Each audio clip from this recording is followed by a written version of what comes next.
language, tone, and reputation, and how they affect the liberty movement. Welcome to episode 1 of Liberty and Morality Defined. Before we begin, I would like to encourage the listener to review the pilot episode of this program, or at least read Liberty and Morality Defined. I want to encourage the listeners to do this so that they have a clear understanding of the foundation from which I'm about to speak. A lot of the information that will be portrayed in this episode and later episodes will be based off of the work that I've done in those two books. If you've done this, well, let's continue. Language, tone, and reputation are extremely important when trying to convey our messages and ideas to each other. If we are not careful, we can turn off the individuals who wish to hear our messages or need to hear our messages. This is especially important when trying to discuss the issues of liberty. The things like taxation is theft, things like police, law enforcement officers are nothing but mercenaries paid with blood money. If we want to convey our messages, we need to be able to understand the audience we're speaking to. You pinko commie expletive, that doesn't help the situation. That incites feelings of hostility, negativity. It changes an individual's willingness to listen to a message. It increases resistance. It makes the target audience feel as if they're being attacked, put down. They might be scared. It might make them feel uneasy. But again, we really have to pay attention to the language and the tone because it affects our reputation over time to being listened to and taken seriously. And this is especially true for those individuals who support things that negatively affect everybody else outside of the realm of their own self-defense, like the support of government and rule of law. These things are based off of negative reprisals of what people are capable of doing with their freedom but not guaranteed to. In other words, rule of law is based on the fear of what other people are capable of being and doing, what the monsters other people are capable of being with their liberty, unfettered freedom, but not guaranteed to be. So the people who support rule of law, oftentimes, you justify initiating fear, employing fear as their tool, act a certain way, perform a certain behavior, or else we are going to get together and perform a negative consequence to your refusal to comply. It doesn't just stop at if you murder somebody, we're going to try you and throw you in jail or murder you in return. No, it goes for all sorts of things. Failure to pay a tax in order to pay the people to carry out these violent acts. A tax which is not voluntary ever. So it's basically fighting a legitimate but not necessarily guaranteed negative outcome of a fear with a guaranteed negative outcome of that previous fear. That's what rule of law is, and a lot of people who support government just do not understand that.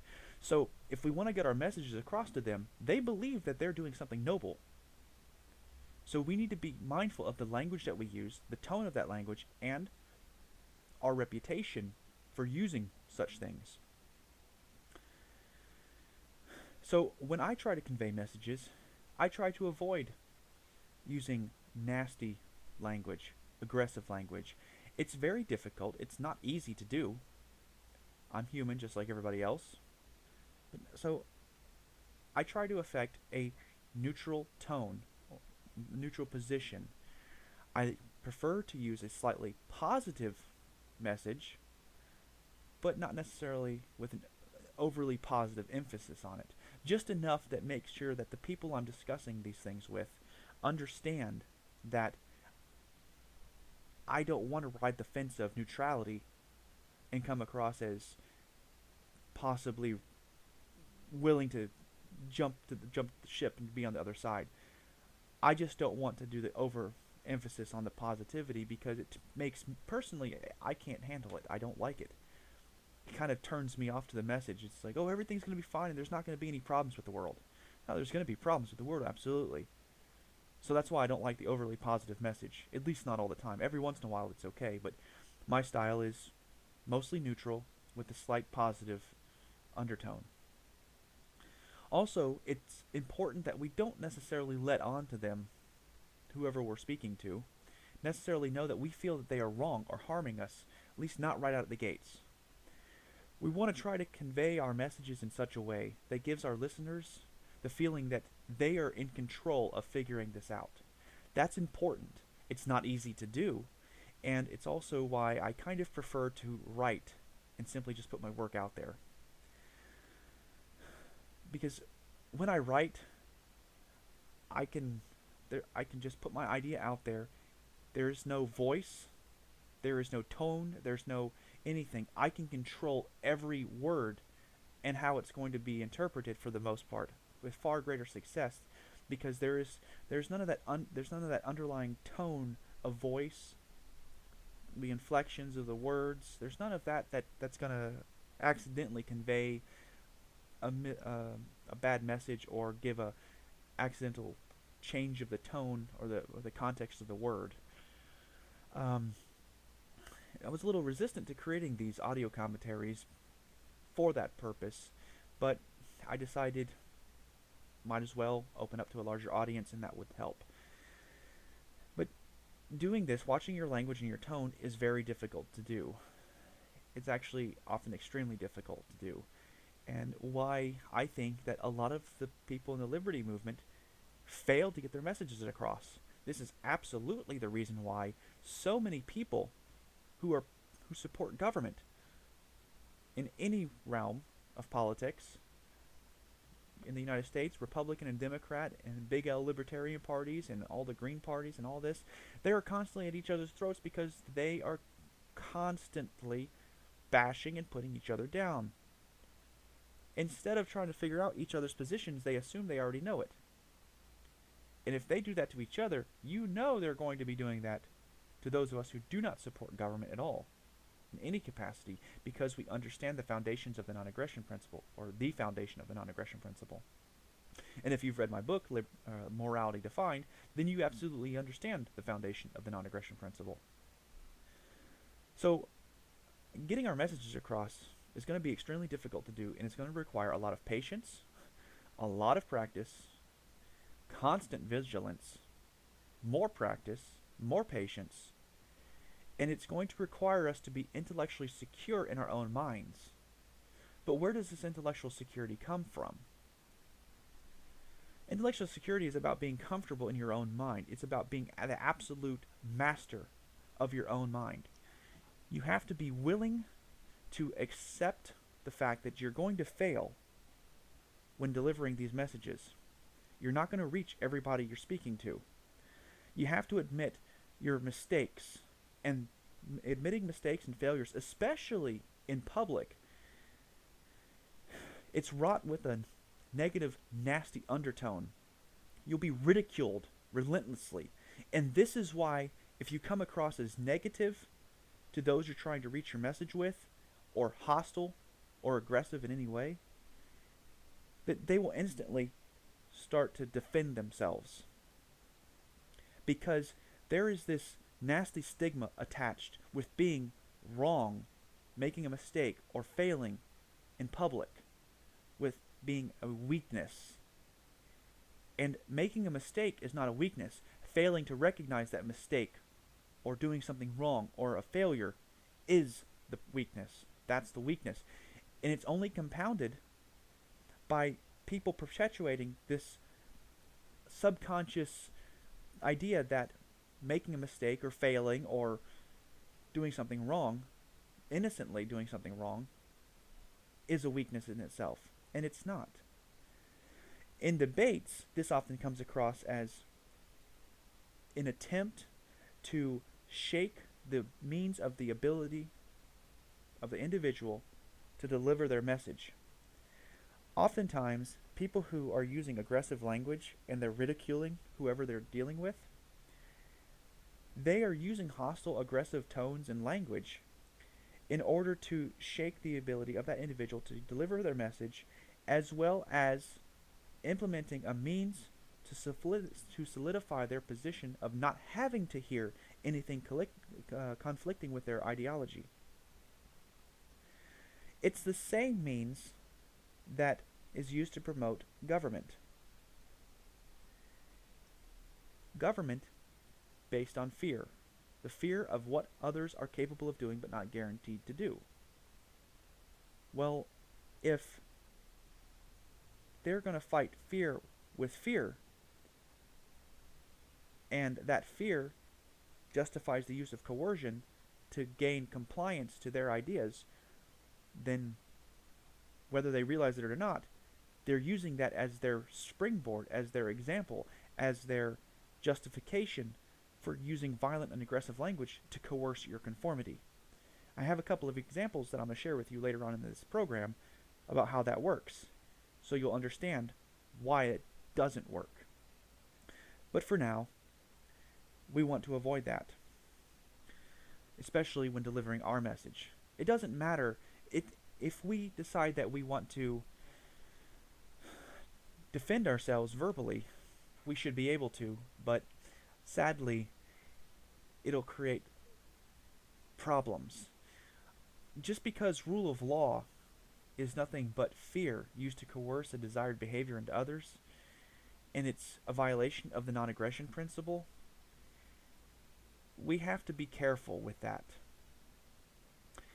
We have to be mindful of our language and our tone and our reputation, and if we end up using the same tactics that they do, even though we're just in doing so, it becomes a pendulum of blowback, where it just swings back and forth until one of us gets hit hard enough that we bow out, and it shouldn't be like that. One side issues an insult because of a demeaning statement or a vocalization of an observation that is taken with offense. Typically, if we say, oh, well, this police officer, he's a mercenary paid with blood money. That's not a really nice way of putting it. The mercenary part, it's not an unjust statement. It's an absolutely accurate statement, because mercenaries are people who are paid to initiate violence, even in defense or offense. So it's a just statement, a just title for their position. But blood money has a very negative undertone, and it's meant to be a term to shine light on the negative aspect of an action. And that action is to take money or wealth from somebody by causing duress, fear, unwarranted harm to somebody else. So when we point out to a government supporter that they're doing something that is just immoral, they take offense to it. This offense is compounded and retaliated against and becomes blowback. It's unjust blowback. The just blowback would be us saying to them, non-government supporters to government supporters, that they are wrong and perpetuating immoral ideas. They think we're wrong. We know they're wrong. But they feel that they have the just blowback. So the initial statement and insult could be so even though the initial statement and insult could be justified via the non-aggression principle, they don't see it that way. So this creates an additional unnecessary conflict between individuals capable of reasoning if we're not careful with how we use the words and the tones that we do. So the blowback from the initial just defense is retaliated with, and if we don't pay attention, it's just going to keep going until, again, somebody bows out. Now, another example of this, even without dealing with police, would be, say, like my parents. Both of them were government employees, state employees, for 30 years.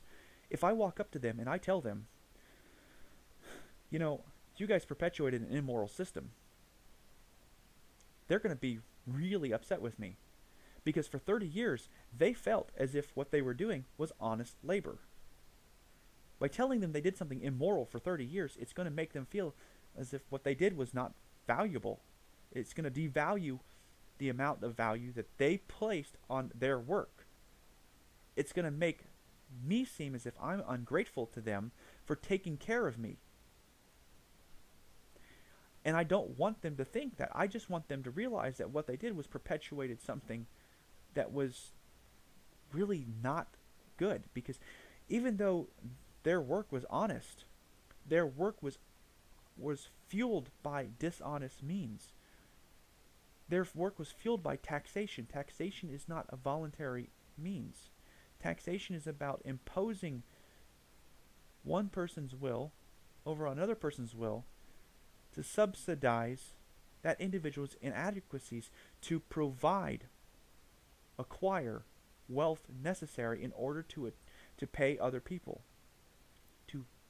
to perform legitimate work.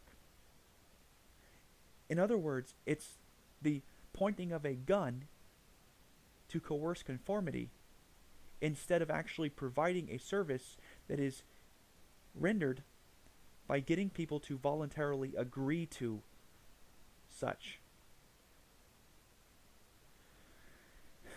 So, because they were state employees for 30 years, it's going to be difficult for me to have this conversation with them without them feeling personally attacked. It doesn't matter. Even if I use the nicest language out there, it's going to make them feel as if I'm devaluing their work. And as their son, it's just going to make me come across as simply ungrateful.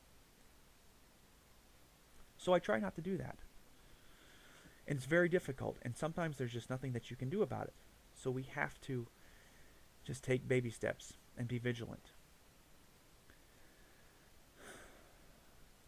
So if we're not mindful of what we say and how we say it, then whatever it is that we wish to convey will fall on deaf ears. But it's not just limited to the words and the tones that we say. It's body language, physical appearance as well. And there are other things. The things that I've mentioned, body language, physical appearance, the actual words and the tones, these are just a few things, and there are a lot more out there. But most frequently, we have these conversations with people, and of these, the words are most important. The tones are going to be your absolute second most important. Everything else just affects the context of the words that we utilize. So having a very strong grip on the language that you're using, having a strong mastery of that language is going to be important. The words used are going to be the first defining factor in most every interaction that we have with somebody who we're trying to convey a message to. Foul, aggressive words, complex language, and derogatory sleight of hand statements are not conducive to mindsets which encourage openness. So using the right words is extremely important. Understanding who we're interacting with is secondly most important. This is especially true in situations where body language, tone, and inflection of your audible voice, the volume of your voice, are not as easily portrayed. These are things that take place most often in written word and the internet. But it's just as important to remember when actually speaking and in physical presence of others being addressed. But for now, I'm just going to address written word, okay? Expletives and aggressive language. Try to avoid these expletives, which carry violent undertones. People place different meanings on words, but that's the outside meaning of the word, the surface of that word. But the core of their words still remains the same. If you use a lot of cussing with your friends, it's understood between you and your friends that those expletives are just you palling around. You still understand the context of those words, and the context of those words changes with the tone of your voice. So if you don't pay attention to the words that you use and you try to actually write the way you speak, you're not going to be very well received by a lot of people, or the maximum number of people possible, because that tone of voice that you might use is very difficult to convey in written word. And a lot of the things that we convey happen to be in written word. So try to avoid using those things. The undertones of expletives and vulgarities is often violent. It's an enforcement of, I'm going to cause some sort of a nasty, violent, I'm going to retaliate against you in a physically hostile way if you don't accept what it is that I'm trying to share with you. That's just not okay. Absolutely not okay. Second, using these things is about issuing subtle threats. Again, it's about making whoever you're talking to feel uncomfortable, even if that's not the means, even if that's not how you portray the tone of voice in the spoken word. If you try to use those expletives and vulgarities in your written word, you run the risk of causing somebody to feel uncomfortable or turned off to your message. I just read something the other day about somebody saying, oh, anarchy can't do this, anarchy can't work because of X, it doesn't do this, and you guys suck. And then there was 4 or 5 more paragraphs after that. I didn't want to read the rest of it. Oh, because I am a proponent of anarchy and voluntarism, and I've just been assaulted, or insulted, I should say. I don't feel like reading the rest of the message. Sure, it's, freedom of speech, no problem. I should be secure in my own head, but guess what? I'm secure enough in my own head where if you're going to come after me and you're going to tell me that I'm not worthy enough, or you're going to try to insult me, why do I want to listen to the rest of your message? And that came from somebody who said he was a self-professed anarchist who's no longer an anarchist because he's found something better. But ultimately, I read the rest of what he had to say, and he just does not understand the foundations of anarchy and voluntarism as well as he thinks he does. Or he just understands them differently. So when we use aggressive language and expletives, vulgarities, okay, it's always about that undertone of the possibility of initiating physical violence against somebody else. It's a threat to coerce them to conform. And that's not okay. You want to avoid that as much as possible. We don't want to cause additional discomfort to those we're trying to teach, to those we're trying to get our message about. But please, do not consider this to be about curbing your freedom of speech. No, no, no. This is not about curbing your freedom of speech. This is about maximizing your freedom of speech. This is about getting your message heard by more individuals. This is about giving you the ability to plant more seeds of thought and to cultivate them faster and faster. This is about empowering you to spread your messages. However, you have zero right to interact with anybody else. You don't have a right to push your message on anybody else. And this is why understanding language, tone, and how they affect your reputation is so important. You only have a right to life. And if you've read my book, Morality Defined, you understand that. Your only right to life, your only right, which is that to life, is the case because you place value on your life and want it respected. Others place value on their life and want that respected. Each of you recognize that each of you individually places value on your life and want that respected. And you recognize that concept in one another, and that's the foundation of the non-aggression principle. That is basically amorality right there.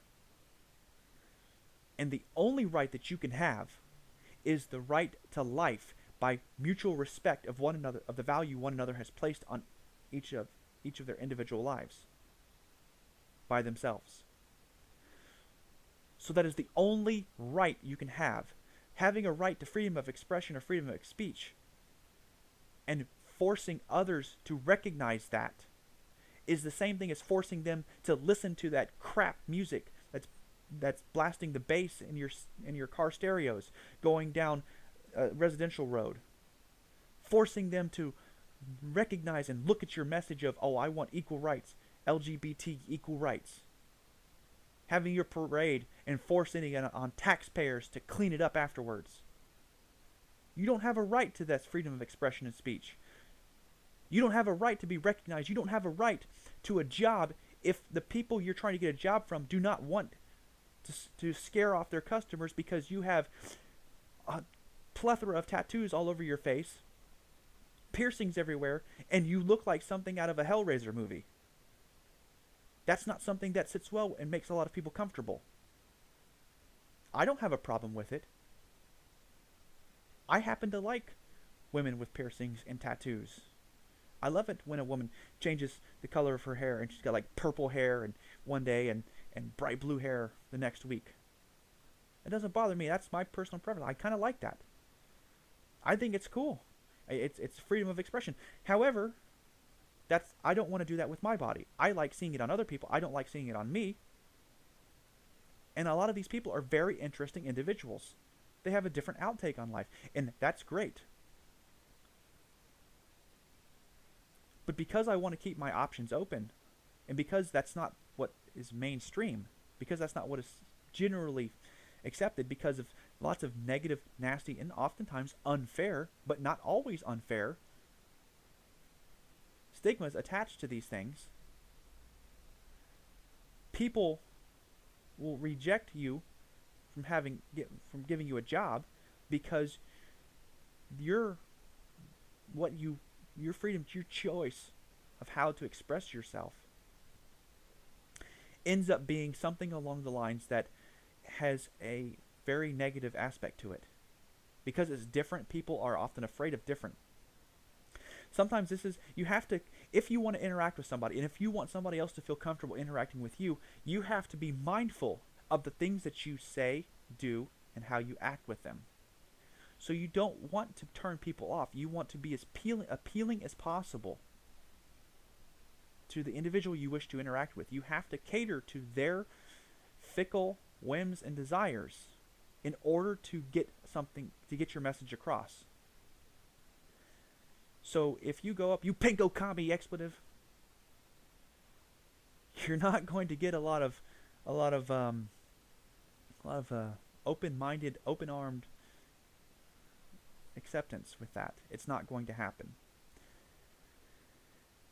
Just saying, oh, you pinko commie, that's not going to get you much either. It'll get you maybe a little more than you pinko commie expletive, but it won't get you more. Hey, I think what you're purporting is actually socialism, and you're violating somebody's consent to being interacted with. That'll get you a lot more. It'll kind of like, wait, what? That'll get you more in the door of their mind than will you pinko commie expletive. And again, like I said before, sometimes there's just nothing that you can do. There is no amount of nice language that you can use in order to get your ideas across. But for every time you interact with somebody, there's almost always somebody else who's patiently, quietly observing. So if you're constantly having this harsh undertone when trying to convey your messages of liberty, like a lot of brutalists do, and nihilists and all of them, you're going to turn off a lot more people to your messages. So, aggressive language, expletives, vulgarities, that's not the only problem holding back the liberty movement. Equally of a big problem is the complex language that many of us use. Well, you're creating this fallacy, this fallacy, this fallacy, over here in this fallacy. You absolutely have no idea what the Socratic method is. You've broken every rule that's there.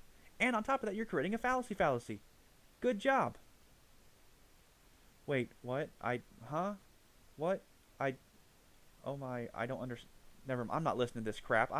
What is he even talking about? That's what happens when you use all this complex language. You want to avoid intellectually vomiting on somebody. You don't want to dumb down the message, but you don't want to just intellectually vomit all over them. Many of us have taken 10 plus years to understand a lot of this. And we've done it slowly on the weekends, or stayed up late at night, or in my case, I was laid off from work, and while I was looking for a job, I spent every waking moment trying to read and understand.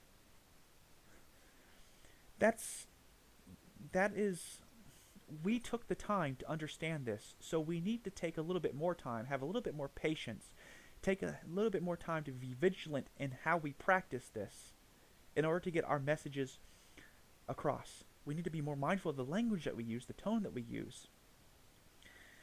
So, try to keep it simple. This isn't about dumbing it down. It's about keeping it simple. You have to remember that when you first started out, most of us, we didn't just immediately go to, bam, oh, I understand that. No, it was, I gotta look this up. How about that? What does that mean? I have to look that up. Wow, I don't understand either. I gotta look that up. Most of us had to do that over and over and over again. And suddenly now that we understand it so well, we just intellectually vomit all over everybody that we're talking to. Complex language scares people. So we have to refrain from trying to do that all the time. We have to know our audience. And if our audience doesn't understand that, or they're turned off by it, it's not going to affect or help our cause at all. We have to be willing to cater our language, the words that we use, and how we portray the ideas to our audience. But there's a little bit more to this. The actual word usage and the order in which they are used. Non-typically violent or aggressive language, but that which comes off as sleight of hand remarks, pending certain inflections and certain word placement, is also important. This one is the one that really gets me more than anything else. Not that I'm often capable or often responsible for this, but that this is what happens when other people try to engage me. Basically, it's this. It's my landowner idea. There's a man hooting and hollering at people, daring them to step foot on his little 25 by 25 square foot plot of land. I dare you to step on my property. Don't you even think about it. You dirty expletive. Don't even think about stepping on my property. Get off my property. These people, I walk past his property every day, rarely throw anything on his yard. Maybe they do, maybe they don't. But he targets people unfairly who actually do nothing to him. And so if one of them steps foot on his property, he quickly pulls out that gun he had hidden behind his back, and he shoots the poor bastard who stepped foot on his property. That right there is just writing that line between non-aggression principle and freedom of speech. I hate that. I cannot stand that. That is right there. Of the three things that are most responsible for holding back the messages of the liberty movement, that one right there is the one that I despise the most. Because it is calculated, it is premeditated, it is done intentionally to cause shock value. And it is unnecessary, especially when trying to get your message across. And it is directly tied into people recognizing that making a mistake or a failure or being wrong in public will get them ridiculed right off the bat. And I cannot stand that.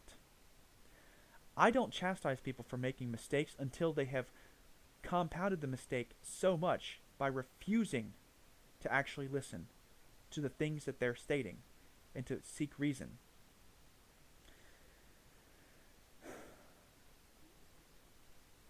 If you call them out on the things that they're saying, then they get all into your face and they start saying, well, you're just not secure in your head. What, is you going to cry now? That's the problem with these people. They have these statements about how we should be secure in our own minds, but they don't recognize, or they don't want to admit, that the things that they're saying are subconsciously promoting the shaking of one's ability to be secure in their own mind. They're basically trying to get us to falter in our ability to deliver our messages. It's, again, their attempt to solidify their position of not having to hear anything that's conflicting to their ideology. They don't want to do that. So they ride that fine line of the non-aggression principle and freedom of expression and speech.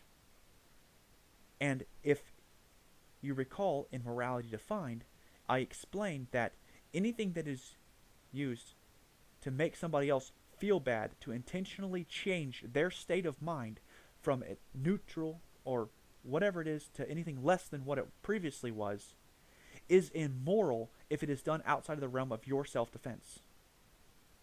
It is unethical in the grounds that ethics are about promoting a positive state of mind.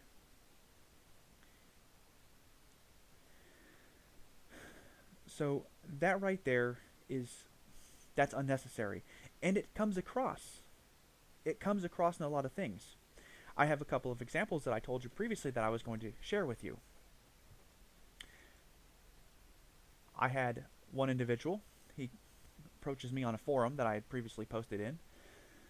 He says, Jim Limber Davis, since when is morality objective? I have no idea if he meant it, well, since when is morality objective, or, well, since when is morality objective? I don't know. So I used the exact same language he used. And I said, since you decided to place value on your life, since you decided to ask for your life to be respected by others, since you decided to recognize the value others place on their lives, since you decided to recognize the respect others want from you concerning their lives, since you decided to interact with those conveying these decisions, since you decided to do these things even though you didn't recognize them as such, since you decided to employ the foundation of the non-aggression principle, what I have just described, and what I have just described is you seeking to protect your life from others capable of reasoning. What I have just described is an objective, a goal. The goal is the preservation of your life, and that makes morality objective. If you'd like to know more, please visit my website. And a few minutes later, he responded, you are simply ascribing a set of values to someone. For example, you assume I value other people's lives. That may or may not be so. Alternately, suicidals do not value their own lives. Okay. He obviously did not read the things that I had to say. I responded to him with this. I am not ascribing value. You are interjecting an action I didn't mention. Suicide. If you'd like to know more, please feel free to download a copy of my free book, Morality Defined. The only thing I said about value was the recognition of it in others. I wasn't ascribing value, placing value on somebody else's life. I was simply recognizing that the value that they recognize and that they have placed on their own life. So then he continues and he says, so you state morality and values are exclusive. Perhaps you should define morality for us. I don't understand. I mean, it's the guy. The guy wanted me to condense down so much information. He wasn't paying attention to the things that I was saying. And this is difficult. And this is a case of me succumbing to playing almost borderline the rules, the things that he was doing to me. He wasn't. He thought I was being condescending to him, but I wasn't. I was using the same language he was using. He just wasn't paying attention to the things that I was saying. And it's difficult when somebody asks a question like that and they want an immediate response. They want it condensed down into a value menu of information that they can cherry pick and cater to whatever it is that they want to promote at the time. And it is so difficult. This is why so many of us, we come across to other people as first-class jerks, aggressive, hostile, evil, angry. And it's because they drive a lot of us to this. Because they don't take the time to actually pay attention to the things that they are saying, to the things that they are hearing.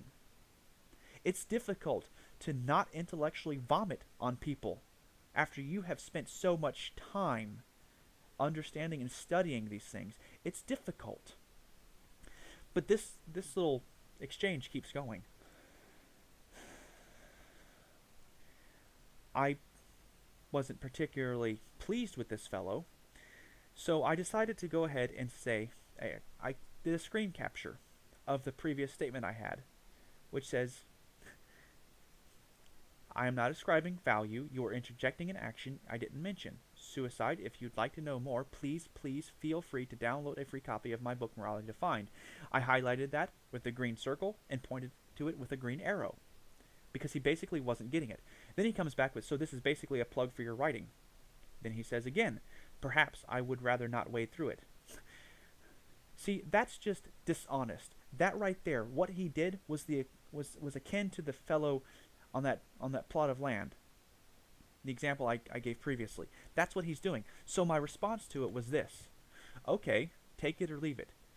No one is coercing you to do anything. However, don't be upset with me because I didn't give you the answer you wanted. Besides, I condensed down the premise of the book into a couple of paragraphs, and you interjected information into it that wasn't even implied. By making a snarky/condescending undertoned remark about plugs, you are coming off as ungrateful to people who take the time to consider these things, send them out into the world for free, and offer even more of their time for free because you couldn't, didn't, or refused to pay attention to the wording of the responses to your inquiries. So perhaps you're right. You better not wade through it. And I ended with a skeptical face and a sad face.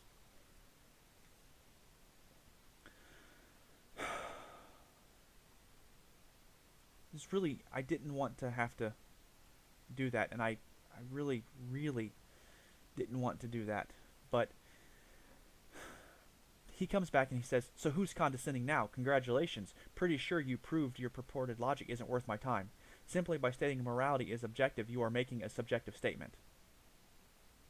See, this is why it's so difficult to discuss things with people, because he felt I clearly laid forward something that was in conflict with what he believed to be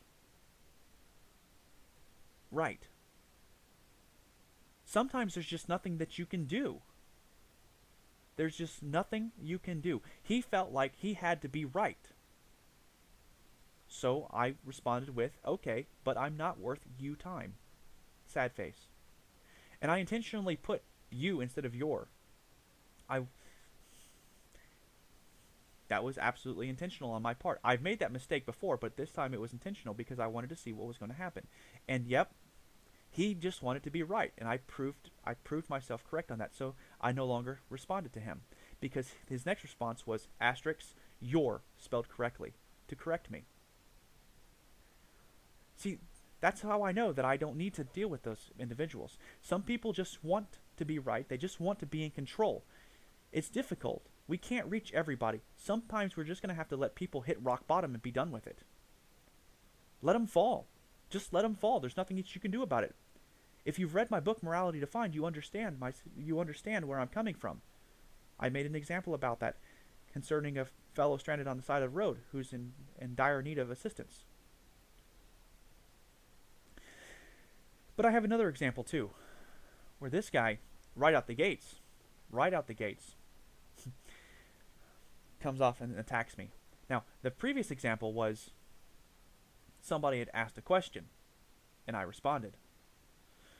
This time, I posted a meme. It's got a picture of a sheriff's badge. Under the word sheriff, it's got a picture of a sheep The sheep has got two speech bubbles. One says oink oink, the other says I mean moo, and the caption for the meme reads, "Cops just don't understand. They will be slaughtered along with the rest of us once they've outlived their usefulness to the system." The system is, to put the meme into context. This fellow, he responds, "Cops and sheriff are two completely different things. Whoever made this meme is an ignorant fool. One is a legitimate, lawful constitutional office. The other is an executive branch commerce official who has only jurisdiction in commerce and corporate activity." Okay. Well, I don't know why he came out. He obviously didn't necessarily disagree with the sentiment of the meme. He just felt as if he needed to correct that because the two things are separate. I absolutely understand the two things are separate. One is an elected position, and the others are just law enforcement. But it doesn't detract from the overall sentiment of the meme. So I responded, "Then I'm an ignorant fool. Does it really matter which is legal or not when neither position is moral?" Getting at the idea that they both have to be paid with taxes, and taxation is immoral because it's theft. But then that doesn't matter either because I'm an ignorant fool. Sad face. He responds to me a while later, "Jim, sheriff is a constitutional office and a powerful one at that, and I'm sorry if your sheriff is an immoral person. Ours is not. We elect them directly, when police are legislated to regulate commerce on the roads and nothing more. No crime, no traveling, no revenue raising. Commercial activity is their only jurisdiction. Our sheriff would fight the police if they tried to use a tank against the people or to serve a warrant, and has publicly said so, and has refused all military equipment offered to the county." I said the one who actually created the meme was ignorant. Did you actually make it or just find it and post it? If you did make it, and then it should be simple enough to fix. Grab the PDF in layers and change sheriff's badge to police badge, and voila, fixed.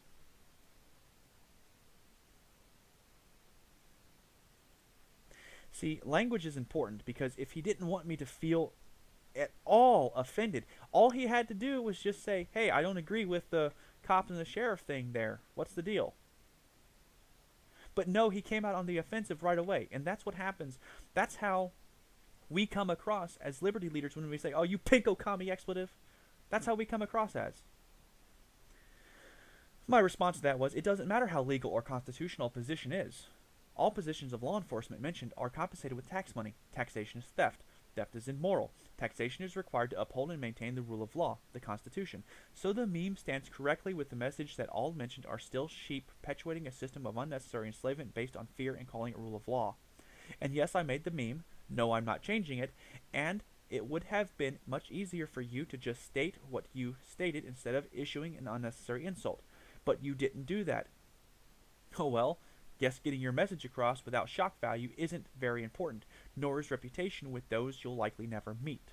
So screw him and what they think about you, because it's easy to issue insults and not care, perpetuating the same problem that corrupts the noble intent of government, recognizing and respecting the quality of character of those you intend to interact with or not. Now you see what happened to me?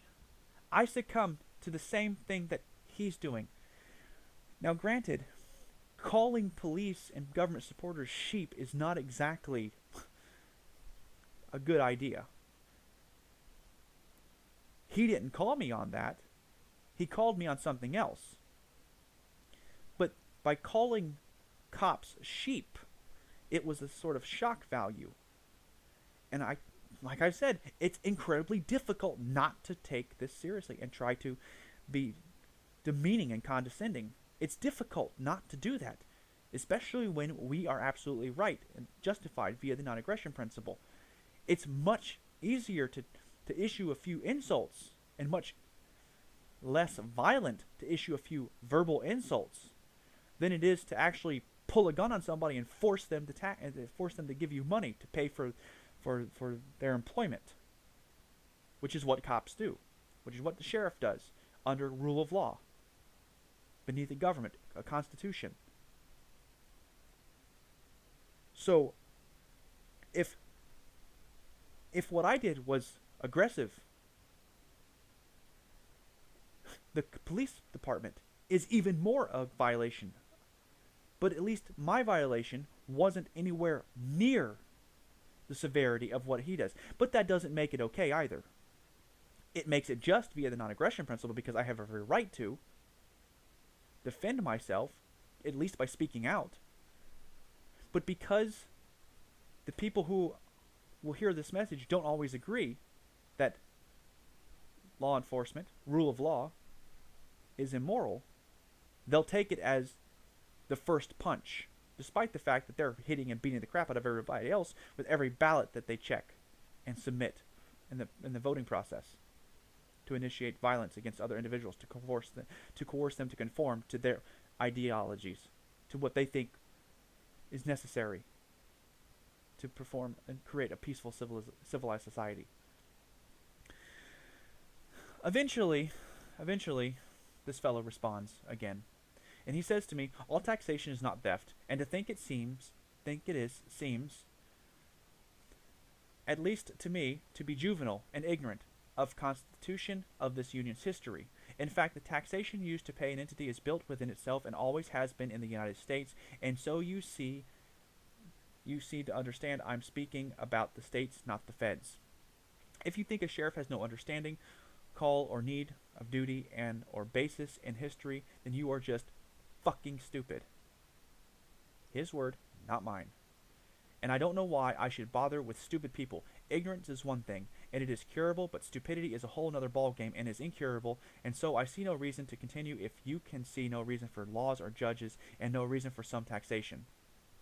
It is the requiring of one to pay a tax for something that one is completely against in all his thought, and being that it is immoral and not wrong to tax commercial activity, because we need militia to protect us from invaders.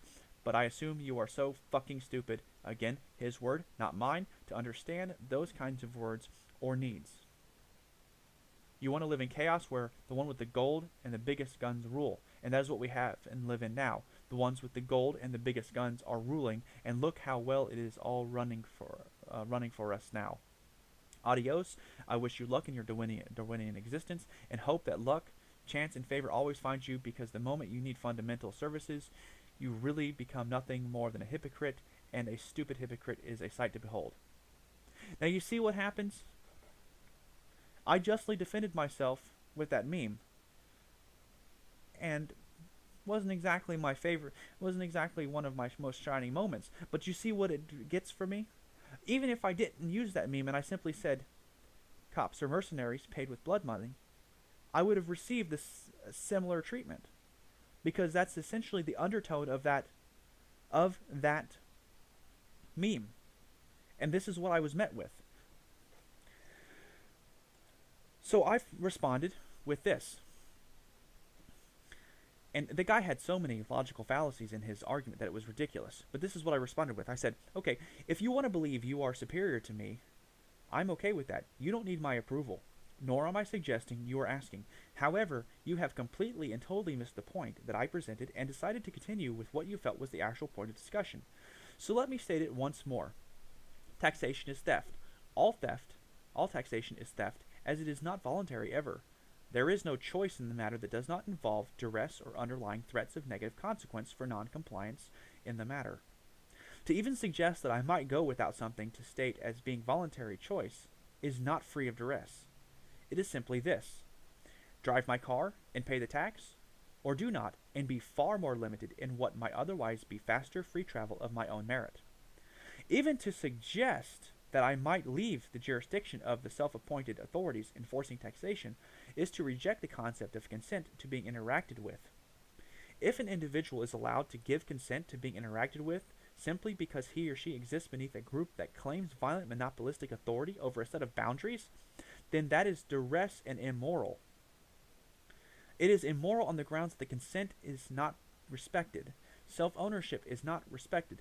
Hypocrisy is the example there by individuals such as yourself whom support government. You want others to respect you. You agree to X with government. Others do not. You choose to perpetuate the government and then will likely get into a twist when others decide to use the government to do things to you that you do not like. Replace you with the individual doing something you don't like with yourself and me with your previous position. Now you are the aggressor, perpetuating an interaction against my will with taxation. I want roads. I will pay to use them. I do not wish to be taxed for them. A toll is acceptable to me and paid when I wish to use the road. If I use the road, I pay as I go. If I fail to pay the tax, regardless of using the road, I will pay by being sent to jail. Not voluntary.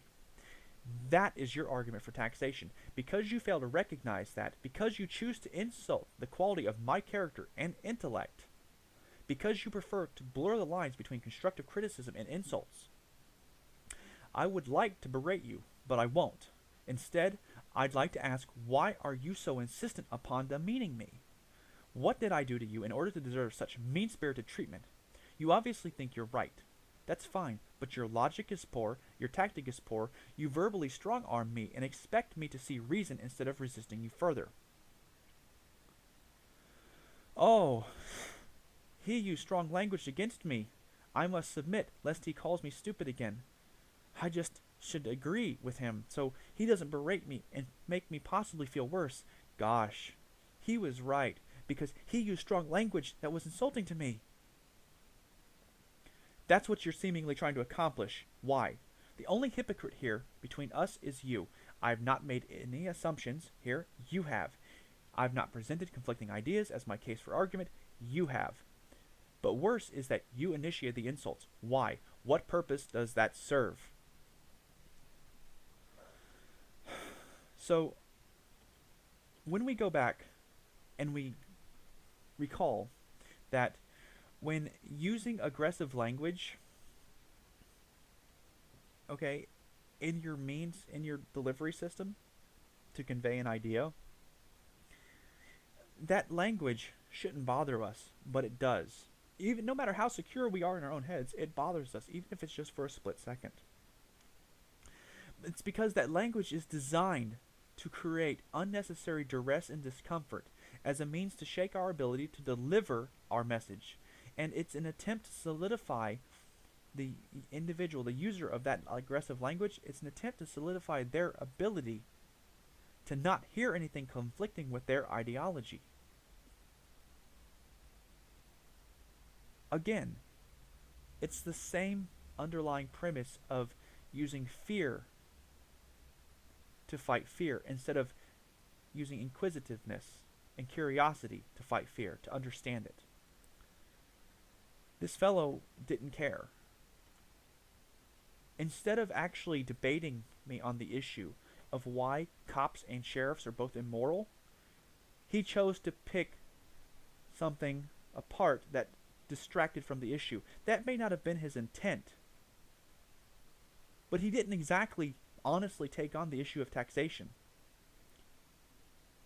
He committed a lot of logical fallacies in his statement there to me to rebut the fact that I said that taxation is theft. And it's been a couple of days and he hasn't responded, and that's okay, and I don't expect a response. And I probably won't give an update even if he does. I've already closed out the thread and probably won't go back to it. I've just got too many things to do. But see, that's that right there. Those two interactions that I had, and I have dozens of interactions like that a week with people. And it's unfortunate that it has to be that way. It's very difficult to be mindful of your language and your tone and the reputation that you get. It's difficult. Sometimes you just get to the point where it's like, ah, screw it, don't even care anymore. Don't even care. Well, I hope that this message, this particular episode, has brought a little insight into helping you convey your messages of liberty. By paying attention to the language and the tone, we affect and grant ourselves and build up a positive reputation that will oftentimes precede us. And hopefully open up more minds to being receptive to an idea. Even though I don't agree with individuals' methods like Ron Paul for working through the system for 30 plus years as he did, he was very mindful of the language that he used. And it opened up a lot of minds. He was a fantastic, a marvelous, a wonderful gateway to anarchy and voluntarism, peaceful anarchy and voluntarism.